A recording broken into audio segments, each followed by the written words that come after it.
ሰላም የተከበራችሁ ተመልካቾቻችን በዛሬው አሚኮ ወቅታዊ ዝግጅታችን በህዳሴ ግድብ ተሟጋችና ከኪንግስ ኦፍ አባይ ሚዲያ መስራች ኡስታዝ ጀማል በሽር ጋር በአሚኮ ወቅታችን ቆይታ እናደርጋለን።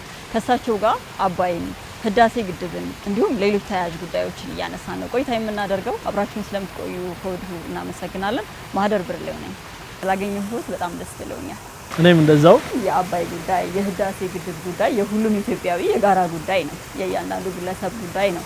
ግን ሚዲያ ከፍቶ ይሄን ጉዳይ ይዞ እስከ መከራከር እስከ መሞገት የሚያደርሰው ውሳኔ ከምን መነጭ? በጣም ከባድ ነው።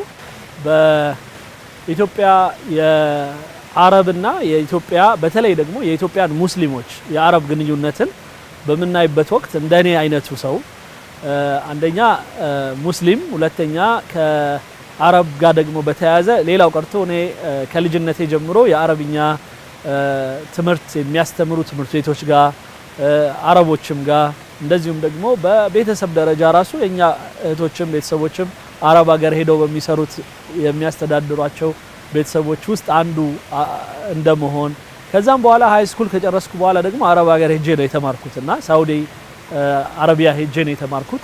የመጀመሪያ ዲግሪን የወሰድኩት እዛ ነውና ይህንን ሁሉ ባለፈ ሰው ለአረቦች የነበረኝ እይታ በጣም የተለየ ነው። አሁንም አክቹአሊ ልዩነት አለው። አረቦችና ግብጽ እያለን መለየት ጀምሬያለሁ እኔ በበኩሌ። ምክንያቱም በኋላ ላይ የተረዳሁት ነገር ምንድነው የግብጹ ተጽዕኖ እንጂ ሌሎቹ አረቦች ጋር ያለው የሁለቱ አንደርስታንዲንግ ወይም ሁለቱ ኢትዮጵያን የሚያዩበት አተያይ ይለያያል በጣም። ስለዚህ ወደ ግብጽ ግን ስንመጣ ማንኛውም ግብጻዊ በሚተዋወቀን ወቅት የአባይ ልጅ ወይም የናይል ልጅ ነኝ እያለ ነው የሚተዋወቀን። ሌላው ይህንን ናይልን ለመጠቀም በሚል ሰበብ የሄዱበት ርቀት ኢትዮጵያን ከዚህ ውሃ ላይ እንዴት መጠቀም አትችልም የሚል እና ኢትዮጵያን የመከልከል አይነት አካሄድ ነው ሲሄዱ የነበረው። ያንን በተለያየ አይነት መልኩ ነው የሚሄዱበት። ከዛ ውስጥ አንዱ ሃይማኖትን ይጠቀማሉ ሲላቸው ፖለቲካን ይጠቀማሉ። ሌላው ጎጠኝነትን፣ ዘረኝነትን ይጠቀማሉ። ለምሳሌ በሃይማኖቱ ስንመጣ የኮፕቲክ ቸርችን የክርስቲያኑን ዓለም ብቻ ያውም እነሱ 90% ሙስሊም ሆነው ማለት ነው በማቅረብ ኢትዮጵያን በዚህ ብቻ እንድትታወቅ የማድረግ ነገር ላይ ሰርተዋል። እሱንም ደግሞ በቅጡ ሳይዙ ማለት ነው ለስለላ እንደገና ደግሞ የራሳቸውን ፍላጎት ማስፈጸሚያ ነው ያደረጉት። የራሱን የቸርቹን ሂደት ማለት ነው የኢትዮጵያን ፍላጎት ያማከለ ሳይሆን ማለት ነው። ስለዚህ ያንን የተረዱት የኛ የኢትዮጵያ ኦርቶዶክስ ቤተክርስቲያን ልክ እድሉ ሲመቻችላቸው በ1959 ራሳቸውን ችለው ወጡ ማለት ነው። ስለዚህ በእስልምናውም ስንመጣ ደግሞ እንደዛው አንደኛ ኮፕቲክ ቸርችን ብቻ በማቀፍ ሙስሊም እንደሌላ አድርጎ በትሪት በማድረግ ምንም ነገር እርዳታ ባለመስጠት ለምሳሌ ምንም አይነት እኛ በእስልምናው ዓለም ከሳውዲ፣ ከኳታር፣ ከኢማራት፣ ከሌሎችም ከኩዌት ከተለያዩ አይነት ድርጅቶች በሃይማኖት ጉዳይ ላይ እርዳታ ሲሰጡ ታገኛለሽ። እኛ ሀገር ላይ መስጊድ ሰርተዋል፣ ውሃ ቆፍረዋል፣ የተለያዩ ቦታዎች ላይ ብዙ ኢንቨስትመንት አርገዋል በሙስሊሙ እንትን ስም ማለት ነው። ያው ሁሉም በራሱ ወይ ስለሆነ የሚረዳው ማለት ነው። ግን ለግብጽ ግን ይህንን አይነት እርዳታ አንድም ቦታ አታይላቸው፣ ምንም ቦታ የሉበት። ይሄን ለምንድን ነው የሚያደርጉት ስንል ኢትዮጵያን እንድትሳል የሚፈልጉበት ዓለም አለ ነበር። ይሄን አናውቅም ነበር። ግን ይሄን ልክ ያወቅን ጊዜ ይሄንን ሴራ ማጋለጥ አንደኛ በጣም ግዴታ ነው።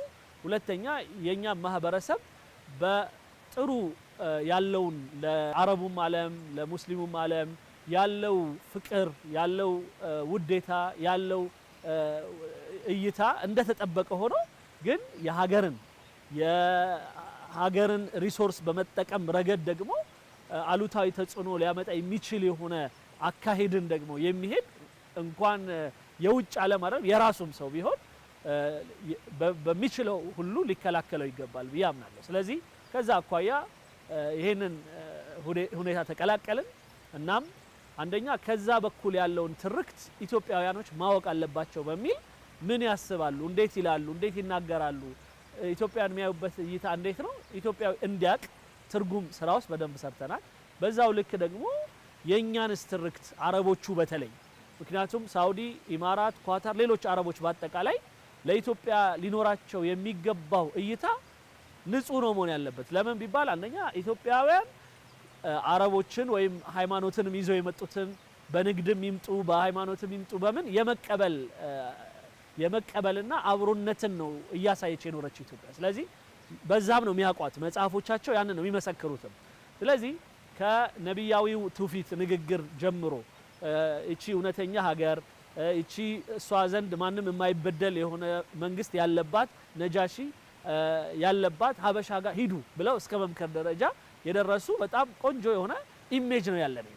ስለዚህ ያንን በትክክል ካየነው እንደውም ውለታ ያለበት ማህበረሰብ ነው እነሱ ጋር ያለው ማለት ሙስሊሙ አረቡ። ስለዚህ ኢትዮጵያ ሊያዩት የሚገባው በዛ መልኩ መሆን ሲገባው ግን በዛ በግብጾቹ በኩል በተሰራው ሴራ እና በተሰራው የውሸት ትርክት እንዲንሻፈፈው ነው አታያቸው ማለት።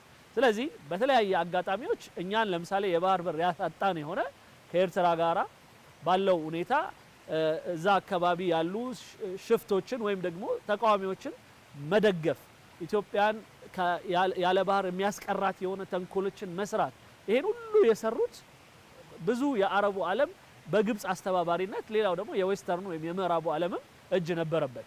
ስለዚህ ያ ነገር መቀጠል የለበት። አብረውኝ ያሉት ወንድሞቼ ጋር ሆነን አረብኛ ምንችል ሰዎች የአረብኛው ሚዲያው ላይ እየቀረብን ኢትዮጵያ እነሱ እንደሚስሏት እንዳልሆነች አሁንም ቢሆን ሰላማዊ ከሁሉም ጋር ተባብራ መኖር የምትፈልግ ያላት ሁሉ በሚታይበት ወቅት እሷ ሰጪ እንጂ ተቀባይ እንዳልሆነች እስካሁን ድረስ ምንም አይነት ውሃ ወደ ኢትዮጵያ የሚገባ የለም። ምክንያቱም ሃይላንድ ትልቅ ቦታ ላይ ያለ ነው እኛ በከፍታ በአፍሪካ። ስለዚህ ከኛ ዋቢ ሸበሌ ይወጣል ለሶማሊያ፣ ባሮ ይወጣል ወይም ኦሞ ይወጣል ለኬንያ፣ ባሮም ተከዜም እንደዚሁም ደግሞ ማናው ጥቁር አባይ እነዚህ ወንዞች በሙሉ ወጥተው ወደ ሌላ ይሄዳሉ። ግን ወደኛ የሚገባ አንድም ወንዝ የለም። ስለዚህ ይሄንን ዓለም ሊያቀው ይገባል። ቱርኪያ ለምሳሌ ከራሷ የሚወጣ ውሃ ለሌሎች እንደሚሄድና እሷ ጋር ግን ማንም ውሃ እንደማይሰጣት ባወቀች ጊዜ ለኔ የተለየ ህግ ሊወጣልኝ ይገባል፣ ይሄ የዓለም አቀፍ ህግ የምትሉት ኢንተርናሽናል የውሃ ህግ የምትሉት አይሰራም ብላ የራሷን ህግ አውጥታ እኔ 1 ቢሊዮን ሜትር ኪዩብ ለኢራቅ ከሰጠሁኝ ኢራቅ ደግሞ በልዋጭ ቢያንስ 500 ሚሊዮን ቶን ያው ማለት ነው ቤንዚን ልትሰጠኝ ይገባል። እንደዚሁም ደግሞ በውሃ ላይና የውሃ ስራዎች ላይ ተቋራጭ ሆኜ እኔ ራሴ ገብቼ ነው ማስተዳደረው እስከ ማለት ደረጃ የራሷን ህግ አውጥታ መስራት ጀምራለች።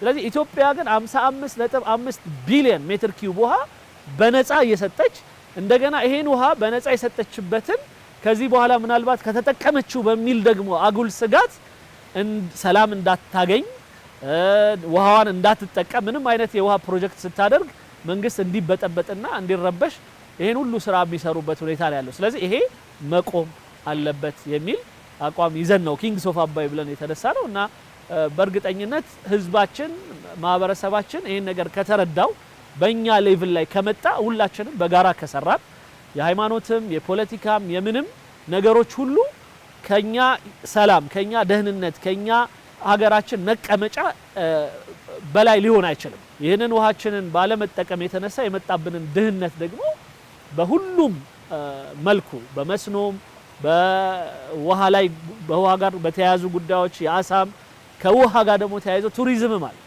ጉዳዩን ከመንግስት ከፓርቲ ከተለያዩ የጎጥ የመሳሰሉት ነገር ውስጥ አውጥተ ነው የህልውና ጉዳይ የብሔራዊ ደህንነት ጉዳይ የህዝባዊ ደህንነትና ጥቅም ጉዳይ አይተ ነው በጋራ አብረን ልንቆም ይገባል የሚል ነው የኛ እንትን እና አይ ቲንክ በዛ እየሄድን ያለ ነው። አሁን እንግዲህ የኢትዮጵያን የጋራ አርማ የሆነው ህዳሴ ግድብ ተጠናቋል። አሁን ከግብጽ በኩል ያለው ሁኔታ ምንድነው? ግብጾች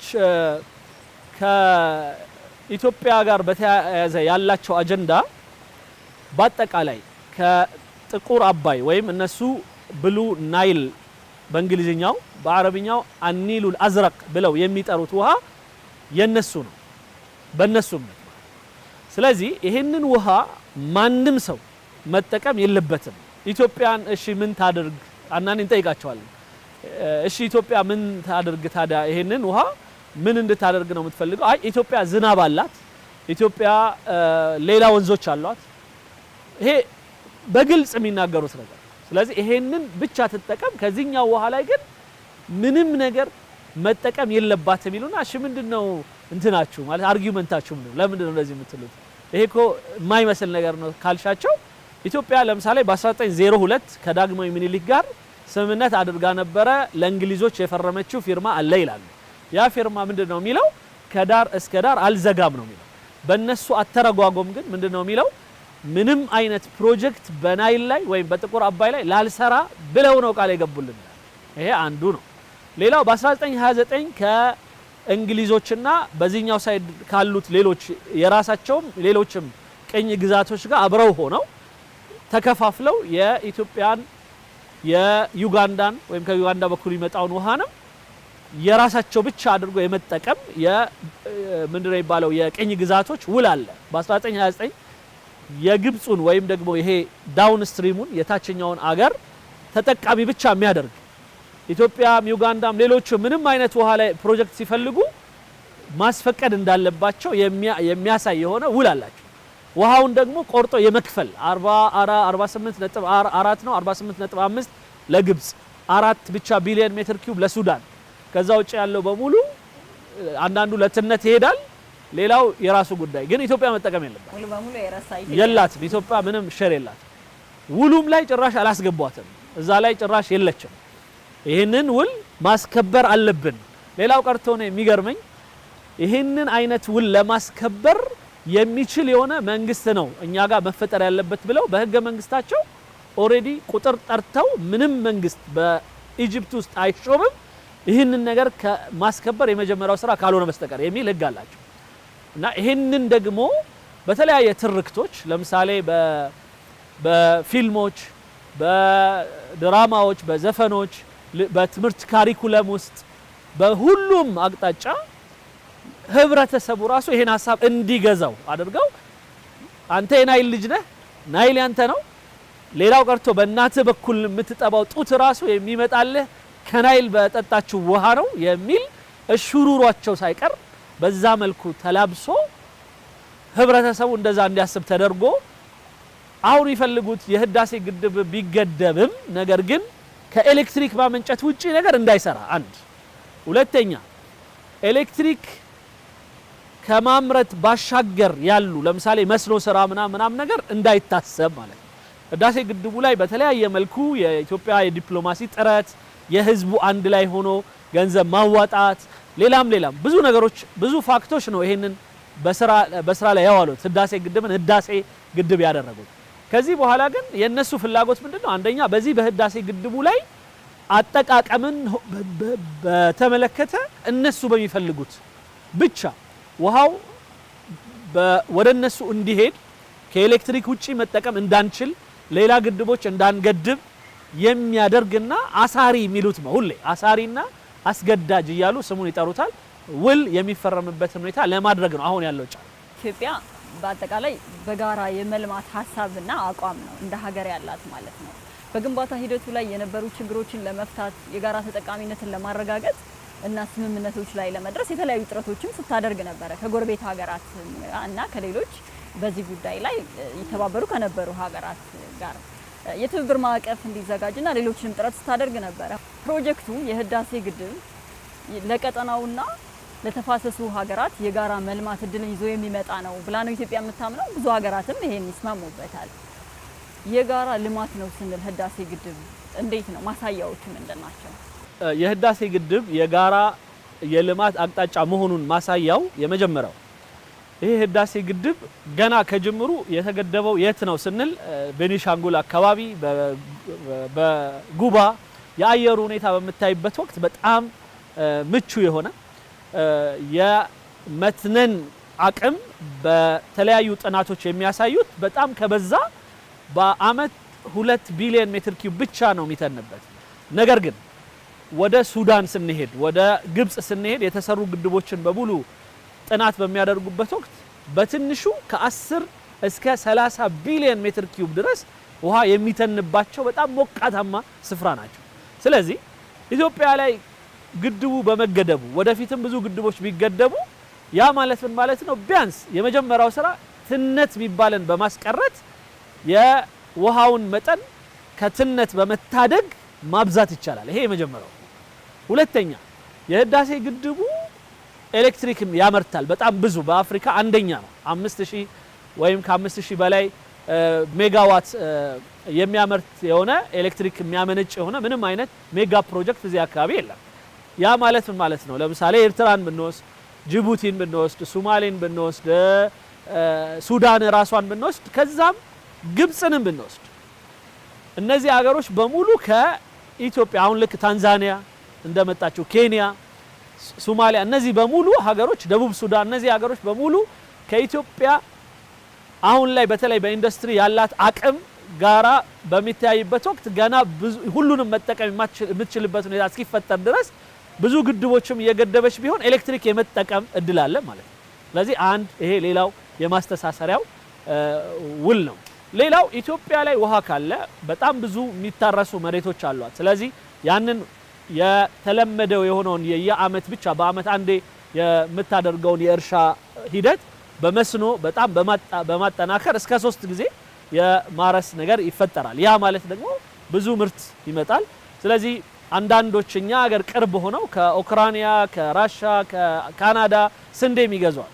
ስለዚህ ኢትዮጵያ ውስጥ ያንን በሚያመርቱበት ወቅት ኢትዮጵያ ውስጥ ካመረተች ይሄንን ከሌላ ዓለም በፍሩት ደረጃ በተለያዩ ደረጃ የሚገዙ አገሮች አሉ እንደ ኢማራት እንደ ሳውዲ ምናምን። ስለዚህ እንደነዚህ አገሮች በሙሉ ሱቃቸውን ወደዚህ ያዞሩታል ማለት። ስለዚህ ትስስሩ ምን ሆነ? በጣም በቅርበት ደረጃ በቀላል ዋጋ ከቅርብ ከሆነ ሀገር የመግዛት ነገር ይፈጠራል። ይሄን ደግሞ በአፍሪካ ስታደርጊው አፍሪካ ላይ በጣም የበለጠ ነገሮችን ያስተሳስራል። ስለዚህ ህዳሴ ግድብ እና ከጀርባው ያሉት ነገሮች በጣም በሀገሩ በቀጠናው በሁሉም አካባቢ ላይ የመተሳሰሩን ሂደት ከሚያፋጥኑ ነገሮች አንዱ ነው። መልካም። ኢትዮጵያ የህዳሴ ግድብን የመልማት ፍላጎቷ በሀብቷ በተፈጥሯዊ ሀብቷ የመጠቀም የጋራ ተጠቃሚነትን መሰረት ያደረገ እንዲሁም ዓለም አቀፍ ህግ ላይ መሰረት አድርጎ የሚገነባ ነው። በግብጽ በኩል ለምን ይሄ ሁሉ እውነት እና ፍትሃዊነት ካለ ለምን በቀና አልታየም? ለምንድን ነው ግብጾች ሌላ አቅጣጫ የመረጡት ብዬ ሳስብ እኔ ሁለት አቅጣጫ ነው ያለው ይህንን ሪሶርስ ወይም ይህንን የተፈጥሮ ሀብት አብሮ በመካፈል ደረጃ ማለት ነው። አንድ ስማርት ሆኖ በጣም ጥሩ የሆነ አመለካከት ኖሮ የተከበረ የሆነ ውድድር ውስጥ መግባት ነው። አብሮ ማልማት፣ ጥሩ ኢንቨስት ማድረግ፣ እኔም ተጠቃሚ ሆናለሁ እነሱም ተጠቃሚ ይሆናሉ። በዚህ አይነት መሄድ አንደኛው አማራጭ ነው። ሁለተኛው አማራጭ ግን ይሄንን አይነት ወይ ረዘም ያለ ወይም ደግሞ ጥረት እውቀት ምናምን ሪሰርች የሚጠይቅ ነገር ውስጥ ከምገባ በቀላሉ እያጋጨው ያባላው ያጣላው ምን እያልኩ ግን ባጭሩ ውሃው ወደኔ እንዲመጣ ማድረግ እችላለሁ ብሎ የክፉን መንገድ መምረጥ። ስለዚህ እኔ እንደሚመስለኝ ግብጾች የክፉን መንገድ የመረጡና ይሄ ያልተከበረ የሆነ ውድድር ውስጥ የገቡ ይመስለኛል። ለዛም ነው ለምሳሌ ኢትዮጵያ ሰሞኑን የባህር በር ያስፈልገኛል አለች ኢትዮጵያ አይደል? የባህር በሩን በምናይበት ወቅት በጣም ብዙዎች የሚፈነጩበት ነው። ቱርክ ከሌላ አህጉር መጣ ሶማሌ ላይ ቤዝ አላት። እንደገና ደግሞ የተለያዩ የልማት አቅጣጫዎች አላት። ጅቡቲ ላይ በምናይበት ወቅት ወደ 9 ሀገር ወይም ከዛ በላይ ታላላቅ ሀገሮች አካባቢ ያሉ ሀገሮች ሁሉ የራሳቸው ቤዝ አድርገው እየሰሩ ነው ያሉት። ስለዚህ የኢትዮጵያ ወደ ቀይ ባህር መምጣት ለምንድነው ለግብጽ ብቸኛ ስጋት የሚሆነው? አሁንም የተከበረ ውድድር ማለት ከኢትዮጵያ ጋር እሷም ትስራ እኔም ትስራ፣ ግን በጥራት በጥሩ ስራ ኢትዮጵያን መብለጥ አለብኝ የሚል ሳይሆን አካሄዱ መከልከል ይሻለኛል፣ ማቆም፣ ጭራሽ ውድድር ውስጥ እንዳትገባ ማድረግ ይሻለኛል የሚል አማራጭ ስለወሰደች ነው። ስለዚህ ይሄ እንዳጠቃላይ እኔ በማይበት ወቅት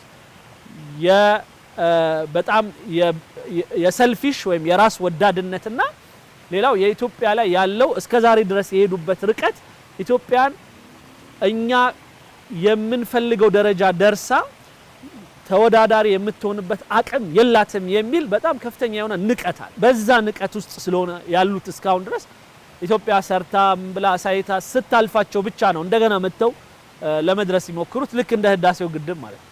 የህዳሴው ግድብ ላይ የመጀመሪያ ጥያቄያቸው ልክ እንደ ሁስኒ ሙባረክ በፊቱ ጠቅላይ ሚኒስትራችን መለስ ዜናዊ በሱዳን በኩል ይሄንን የተረኩልን በመጽሐፍም ጽፈው ያስቀመጡልን ሼክ ሳዲቅ አልማህዲ የሚባሉት የሱዳን ጠቅላይ ሚኒስትር የነበሩት በወቅቱ ማለት ነው።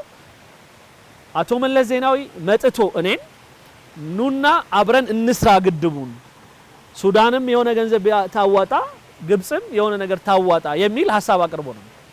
ከዛ ያንን ሐሳብ ይዤ ወደ ግብጾች በሄድኩ ጊዜ ግብጾች ያሉት ወደ ናይል እጁን የሚዘረጋ እንቆርጠዋለን የሚል መልስ ነው የሰጡት። ይሄ የጥጋቡ መጠን ምን ያህል እንደሆነ ያሳያል ማለት ነው።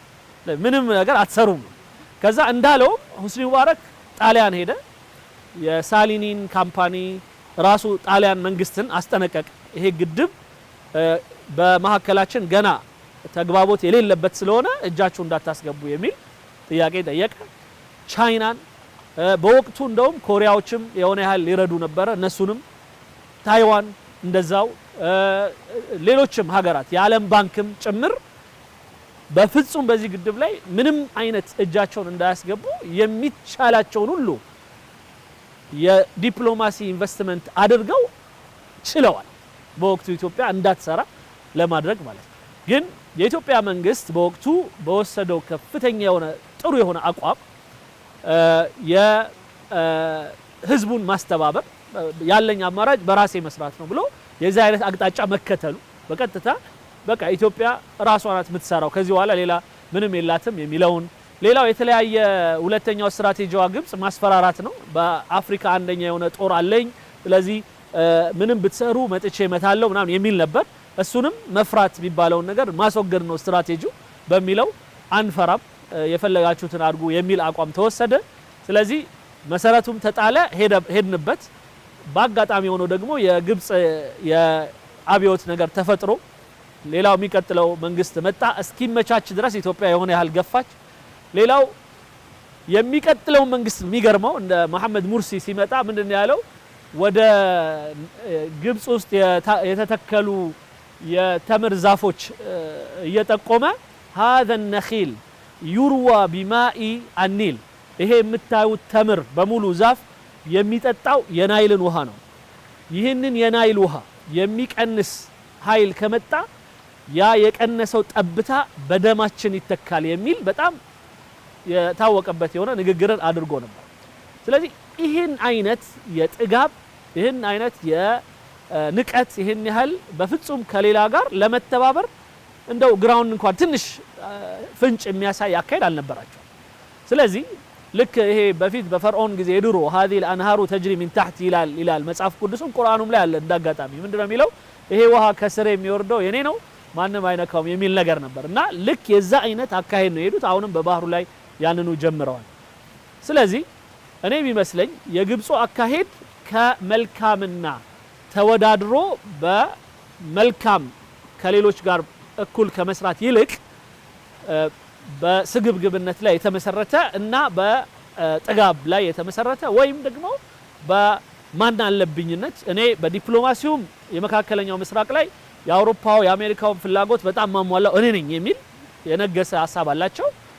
አፍሪካም ላይ እንደዛው አፍሪካን በጣም የመናቅ እና ምንም አያመጣም የሚል ነገር አላቸው። ለዛም ነው ለምሳሌ አፍሪካውያኖች ተሰባስበን ወደ 6 ሀገር የፈረምነውን ኤንቲቢ የሚባለውን ስምምነት ረግጠው ጥለው ወጥተው ምንም እንኳን በአብላጫ ድምጽ የጸደቀ ቢሆንም ግን እስካሁን ድረስ ተግባራዊ ግን እንዳይሆን በማድረግ ረገድ ይኸው የሚችሉትን እያደረጉ እየጠላለፉ አስቀምጠውናል። ስለዚህ ይሄን መርጠዋል። እኔ የሚታየኝ ምንድነው? ስለዚህ ውድድሩን የማይሆን ነገር እስካረጉት ድረስ እኛ ደግሞ የሰላም ጥሪያችንን አሁንም የአብሮነት ጥሪያችንን እየቀጠልን በዛው ልክ ደግሞ ቅድም ያልነውን የተለያየ በመሐከላችን ያሉት ነገሮች ለነሱ ክፍተት እንዳይሰጥ በጣም ተጠንቅቀን መስራት ብቻ ነው አማራጩ።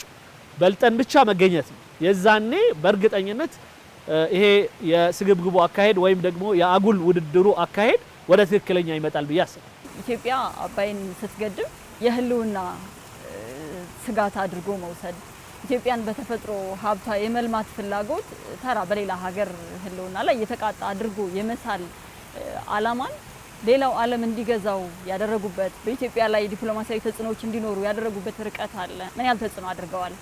አዎ ሁለት ፋክቶች አሉ እነሱ የተጫወቱባቸው ማለት ነው። አንደኛና የመጀመሪያው ነገር ምንድነው? የዓለሙ ማህበረሰብ በሙሉ እነሱ አሰፋፈራቸውም ናይል ላይ ሆኖ በአጋጣሚ ግብጽ ማለት 97% የሚሆነው የዴዘርት ወይም የበረሃውን አካባቢ ሸሽታ በናይል ላይ ብቻ ህዝቦቿን 3% ሀገሩ ላይ አስፍራ የዲፕሎማሲ ሰዎች ቢሆኑ ለምሳሌ አንድ የአሜሪካ አምባሳደር ቢሆን ወይም የውጭ ጉዳይ የሆነ ነገር ቢሆንም የሚመጣው የት ነው? የሚያርፈው ራሱ ውሃው ጋር ነው። የናይልን ውሃ እያየ ከናይል ውሃ እየጠጣ ናይል ወይም አባይን ውሃ በእርሻ በመጠጥ በመሳሰሉት በምን በደንብ ተጠቅመውበት ምንም አንድ ስንዝርም ሳይተው ከሚሄድላቸው ውሃ ላይ በጣም በጽኑ ተጠቅመው ሌላው ደግሞ በዛው በሚሰሩት ኢንቨስትመንት ቱሪዝምን ጠርተው የቱሪስቶችን እዛ ላይ ያመጡ በደንብ እያሳዩ ኦልሞስት ከዛ በኋላ ደግሞ ባላቸው ብቃት ይሄ እኛንም በዚህ አጋጣሚ ከመውቀስ ወደ ኋላ ማለት አልችልም። ምክንያቱም የኛም ድካም ነው እነሱ በርትተው ስለሰሩ ነው። እና ይሄ በሚችሉት ሁሉ ለምሳሌ በአካዳሚክ በመናይበት ወቅት ዛሬ እንኳን እዚህ ባህር ዳር ዩኒቨርሲቲ አንድ ዶክተር ጋር አብረን ቁጭ ብለን እያወራን ስዊድን ላይ በምንማርበት ወቅት እኛ 9 የውጭ አገር ሰዎች ነበርን።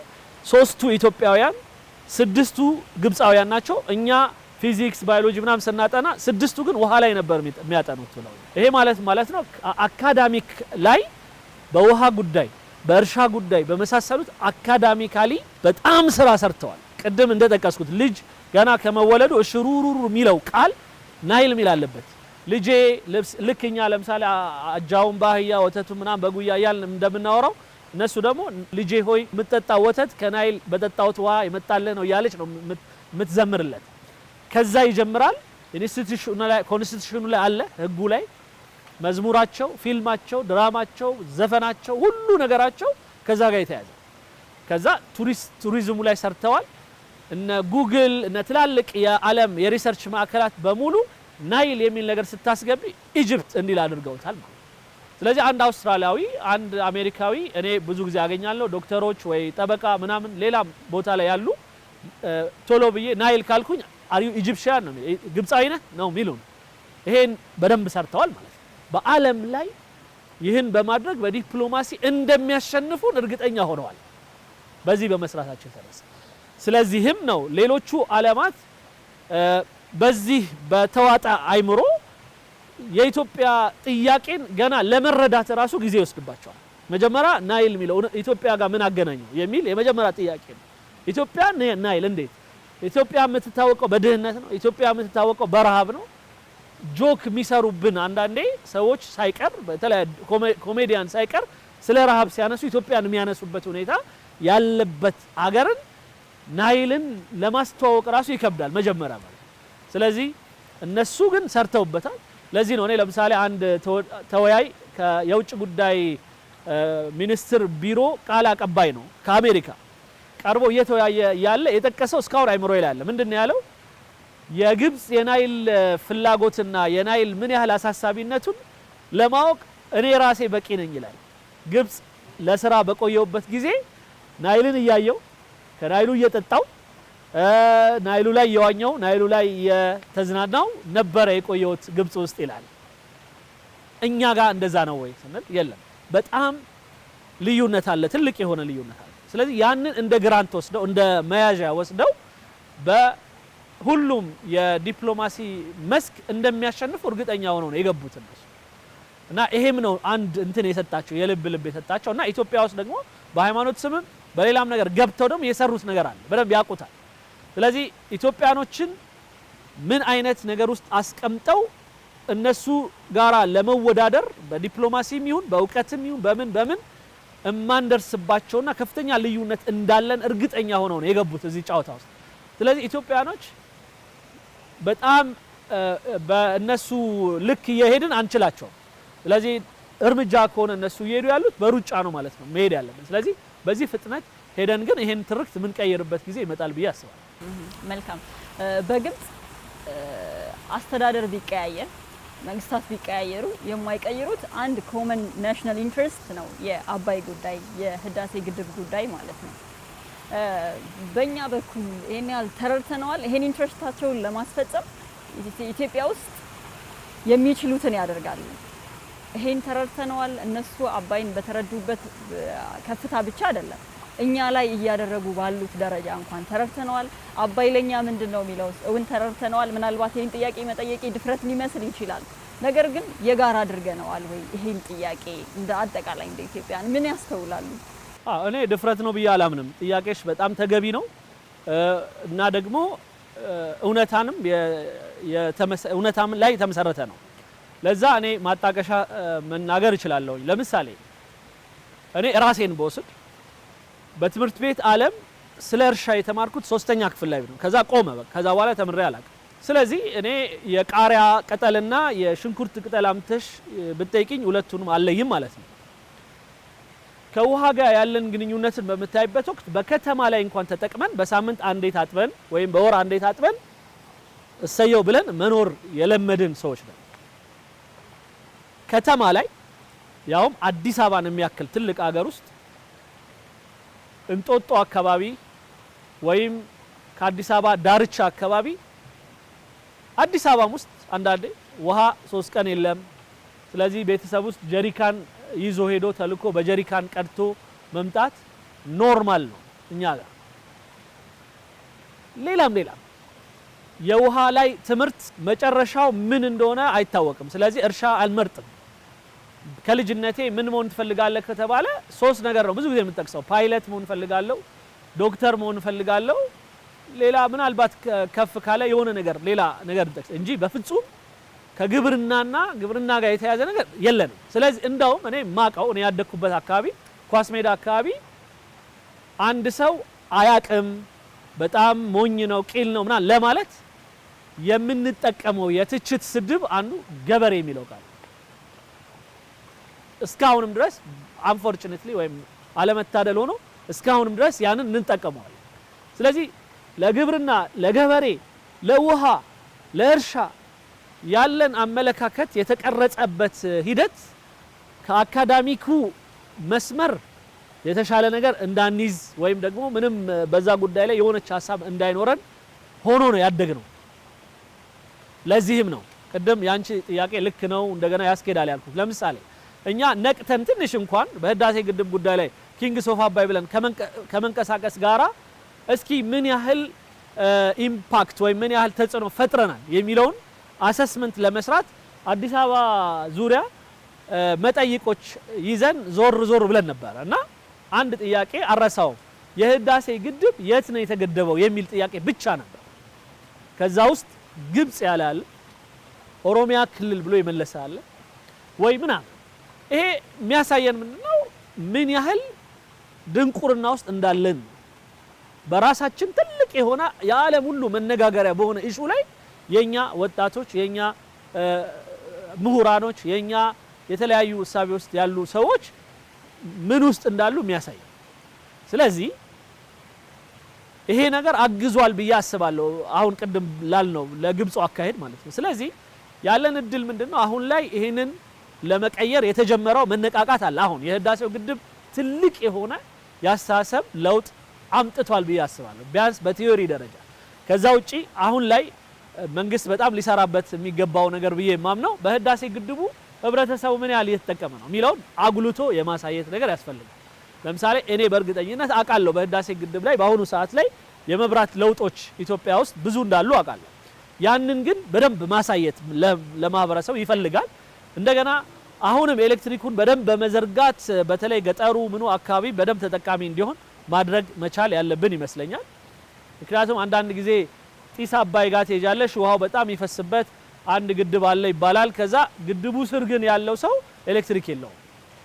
ስለዚህ የሆነ የተሰራብን ነገር አለ ማለት ነው ወይም የተሰራተነው ነገር አለ ማለት። ስለዚህ እንደነዚህ አይነት ነገሮችን በማረም ሊጠቀሙ የሚገባቸውን አካባቢዎች በደንብ በመጥቀም አሃ ለካ እንዲ ነው እንዲሉ ማለት ነው። ከዛ በኋላ እንኳን መንግስትን ሊጠብቁ ራሳቸው የሚሰሩ ሰዎች ይሆናል። ለምሳሌ አሜሪካን ውስጥ 95,000 ግድብ አለ። ተራ ግድብ ሳይሆን ደህና የሚባል ግድብ ማለት 95,000 ግድብ አለ። ይሄ ዝም ብሎ በየመንደሩ ያለ ኩሬ ምናምን ከቆጠርሽ 2 ቢሊዮን አካባቢ።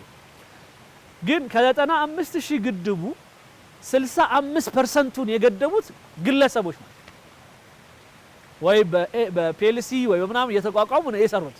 ይሄ የሚያሳየን ምንድነው? ህብረተሰቡ ለመብራት ለውሃ ያለው እይታ ሲቀየር የግድ መንግስትን አይጠብቅም። መንግስት መብራት እስኪያመጣልኝ አይልም። መንግስት እርሻዬን ውሃ እስኪያጠጣልኝ አይልም። መንግስት 3 ሜትር ቆፍሮ ውሃ ማግኘት እየቻለ እኮ ገና ሰማይ ጋር የሚጠብቅ ሰው አለ። ወይም ደግሞ አጠገቡ ወንዝ እየፈሰሰ እኔ አዋሽ ዳር አፋር ሄጄ አዋሽ እዛ እየፈሰሰ እኛ ሱሪያችንን ሰብስበን እየተሻገርን አንዳንድ ቦታዎች ላይ ከዛ ግን መሬቱ አልታረሰም። ለምን ስትለ ክረምት እስኪመጣ እየጠበቅን ነው ይላል። ይሄ የሚያሳየው ምንድነው? ከወንዙ ጠልፎ ውሃ መጠቀም ጣናም አይቻለሁ። እዚሁ አሁን እኛ ጋር ያለንበት ባህር ዳር ጣና ላይ ከአውሮፕላን መተን ስናይ የግብፁ አይነት ልማትና ይሄኛው ሁለት በጣም ይለያያል፣ ምንም አይገናኝም። ስለዚህ በልማቱም በትምህርቱም በሁሉም አቅጣጫ በደንብ ሄደን አስተሳሰብን መቀየር መቻል አለብን። አሁን ያለው አስተሳሰብ ግን አንዳንዱ በሃይማኖት ምናምን ውስጥ ሆኖ የተለያዩ ነገሮች ተፈጥሮበት ከውሃ ጋር ያለው ግንኙነትን የገደበዋል። እንደነዚህና ሌሎችም ነገሮች በአጠቃላይ መቀየር መቻል አለባቸው። ያኔ ምናልባት በውሃችን የመጠቀም እድላችን በደንብ ካየ ዓለም በሙሉ በዛ የተቀየረ ማህበረሰብ በማየት አሁን ሰሞኑን የምናየው ለምሳሌ በኢትዮጵያ የወንዝ ልማትን ተከትሎ የተለያዩ ቱሪስቶች ከሳውዲ ከአረብ ሀገር መጥተው የሚያዩዋቸው ነገሮችን እየቀረጹ ብዙ ቱሪስቶች እየመጡ ነው። የጢስ አባይ ጋር ሆኜ ፎቶ ተነስቼ እውነት ነው ወይ ይሄ ኢትዮጵያ ነው ወይ እስኪ ማልልን የተባልኩበት ጌት እዚህ ላይ ሳውዲያዎች አዎ ኢትዮጵያ ነው ብለን አስተዋውቀን እንደገና የመጡበት ይሄ ሶሻል ሚዲያ የፈጠረውና የሚፈጥረው ተጽዕኖን በመጠቀምም በጣም እስካሁን ወደ ኋላ የቀረንበትን ዓለም ማካካስ ምንችልበት ነገር ይፈጠራል ብዬ አምናለሁ። የህዳሴ ግድብ ለኢትዮጵያውያን የብሔራዊ ጥቅማችን ጉዳይ ነው። የሁሉም ዜጋ ጉዳይ ነው። የመንግስት ፕሮጀክት ብቻ አይደለም። ግብጽ ደግሞ በአባይ ጉዳይ ላይ ከአባይ ጉዳይ መሰረት ተነስቶ ማለት ነው ከታሪክም ቢቻል ኢትዮጵያን ማንበርከክ ካልተቻለ ሰላም መንሳት ቋሚ ፕሮጀክቷ ነው። አሁን ሀገራችን ካለችበት ሁኔታ አንጻር በተለይ ከሰላምና ደህንነት ጋር አያይዘው አሁን በአማራ ክልል ነው የሚገኙትና አማራ ክልል ውስጥም ካስተዋሉት የአባይን ጉዳይ የብሔራዊ ጥቅማችን ጉዳይና የግብጽን ፍላጎት መሰረት አድርገው ከእያንዳንዱ ዜጋ ምን ይጠበቃል? በጣም ደስ የሚለው ይህንን ፕሮግራም እንዳልሽው በአማራ ክልል ያው በባህር ዳር ከተማ ውስጥ ደስ በሚል ቦታ ላይ ሆነን በመቅረጻችን ደስ ብሎኛል። እኛ ያለነው ጣና አጠገብ ነው። ጣና ማለት የኢትዮጵያው የነሱ ጥቁር አባይ ወይም ብሉ ናይል ብለው የሚጠሩት ጥቁር አባይ ከሰከላ ይነሳና ከሌሎች አካባቢዎችም የመጡ ወንዞች በሙሉ መጥተው መሰባሰቢያ ነው። ይሄ አንድ ትርጉም ሊሰጠን ይገባል። ጣናን በዚህ ደረጃ በርዝመቱ ወደ 90 ኪሎ ሜትር ወደ ጎን ወደ 70 የሚጠጋ ኪሎ ሜትር ርቀት ላይ ያለው ይህን የሚያክል ሰፊ የሆነ ሐይቅ የሰራው ብዙ ወንዞች ብዙ ትናንሽ ወንዞች ተረባርበው እኛም በተለያየ የኢትዮጵያ ምሳሌዎች ምን እንለዋለን? ድር ቢያብር አንበሳ ያስር እንላለን። ሌላም ምሳሌዎች አሉ። ስለዚህ አባይ የሚለው ቃል ባተረጓጎም ደረጃ አባት ከሚለው ታላቅ ከሚለው አብይ ከሚለው የተወሰደ ነው። ይህንን መማሪያ አድርገን በሃይማኖት በዘር ወይም በጎሳና በጎጥ በተለያዩ እንትኖች ወይም ደግሞ በፖለቲካ እይታዎች የተለያዩ ሀሳብ ውስጥ ገብተን ለዛ ለትንሽ ለኛ ለምናስባቸው ነገሮች ግን እነዚህ እኛ የምናስባቸው ነገሮች ራሱ የተሻለ አቋም ላይ የተሻለ ነገር ላይ መምጣት የሚችሉት እንደ አጠቃላይ በጋራ ስንለማ በጋራ ስናድግ እንደሆነ መረዳት ካቃተን አሁን ያለው ሁኔታ ላይ ነው የምንሆነው ማለት ነው። ያ ማለት ምንድነው? የተወሰኑ ግሩፖች ጥያቄያቸው ትክክለኛ ቢሆንም እንኳን በሃይማኖት ላይ ሊሆን ይችላል፣ በዘር ጉዳይ ሊሆን ይችላል፣ በሪሶርስ ክፍፍል ሊሆን ይችላል። ትክክለኛ ጥያቄ ማንሳትና ትክክለኛ ጥያቄን ራሱ በትክክለኛ መንገድ መፍታት እና ያን ጥያቄ መፍታት በማይችል በአጉል አካሄድ መሄድ ሁለቱ ይለያያል። በኢትዮጵያ ውስጥ ያለ የፖለቲካን የተለያዩ እይታዎችን ወደ ትልቁ ኢሜጅ ብናመጣው በጋራ ሰፊ የሆነ ስራ ከሰራን የሆነ ጊዜ አሁን የሚያግባቡን ነገሮች በጠረጴዛ ዙሪያ መፍታት እንችላለን የሚለው ነገር ላይ መምጣት እንችላለን። ልክ እንደ አሜሪካ፣ አውሮፓ ህብረት አሜሪካ አሁን ለምሳሌ ምንድነው ተብሎ የሚጠራ ዩናይትድ አይደለ? ዩናይትድ ስቴትስ ያ ማለት መጀመሪያ የተበታተኑ ነበሩ ማለት ነው። ስለዚህ ያ የተበታተነውን 50 ምናምን ስቴት ወደ አንድ አምጥተው ነው ትልቅ ሆነው በአሁኑ ሰዓት ላይ በዓለም ትልቁ የሚባለው። ስለዚህ እንጂ አንዳንዴ እኮ ስታይ እኔ የሚገርመኝ ለምሳሌ እንደ ካሊፎርኒያ የሚባል ሀገር አለ አይደል? የዩናይትድ ስቴትስ አንዱ ስቴት ነው። ካሊፎርኒያ አንድ ክልል ሆና ያላት ሀብት በዓለም ላይ ካሉ 5 ትልልቅ የኢኮኖሚ ሀገሮች አንዱ ነው። ያንን እንኳን ይዞ ልገንጠል አይልም። የተለያየ ሀሳብ ይኖረዋል። ለምሳሌ ዶናልድ ትራምፕ ጋር ወይም ዋናው ስቴት ውስጥ ያሉ ትላልቅ የሆኑ የፖለቲካ መሮች ጋር ሀሳብ አይስማማም። ነገር ግን ያንን ኢኮኖሚ እንኳን ይዞ ቢሄድ አሁንም 5ኛ ነው የሚወጣው። ግን አጠቃላይ ግን እንደ አሜሪካ ከመጣ ግን 1ኛ ነው የሚወጣው።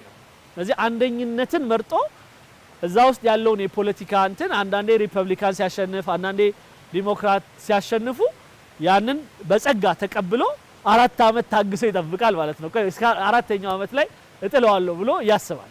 በሀሳብ አለመስማማት አይደለም፣ በሀሳብ አይስማማም።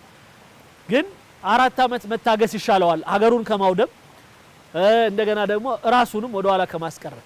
ስለዚህ በማንኛውም ሁኔታ አሁን የገባንበት በተለይ አማራ ክልል ውስጥ ይሄን የመሰለ ሀብት፣ ይሄን የመሰለ የውሃ ሀብት፣ በተለይ ይሄን የመሰለ አየር ይዞ ከተለያዩ ዓለሞች በአሁኑ ሰዓት አዲስ አበባም ወደ ደቡብ አካባቢ ምናምን በጣም ባለፈው አመት ብቻ ወደ 2 ሚሊዮን አካባቢ ቱሪስቶች ተመዝግበዋል።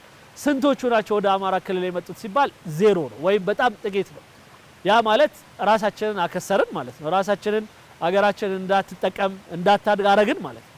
ስለዚህ በሁሉም ጉዳይ ላይ ያሉንን ልዩነቶች የምንፈታበት አግባብ እውነትም ያንን ችግር የሚፈቱ ነው መሆን ያለባቸው እንጂ የሚያባብሱ ወይም ደግሞ ጭራሽ የማይፈቱ ወይም ወደ ባሰ የሚወስዱ ሊሆን አይገባም። አንድ ትሪ ላይ ዝንብ አረፈብኝ ብሎ አንድ ሰው ትልቅ አጣና ይዞ መጥቶ ትሪውን ቢመታው ሁሉ ነገር ይበላሻል። ያ አይነት አቅጣጫ የምንሄድ ሰዎች አለን በአሁኑ ሰዓት በማንኛውም ልዩነቶቻችን።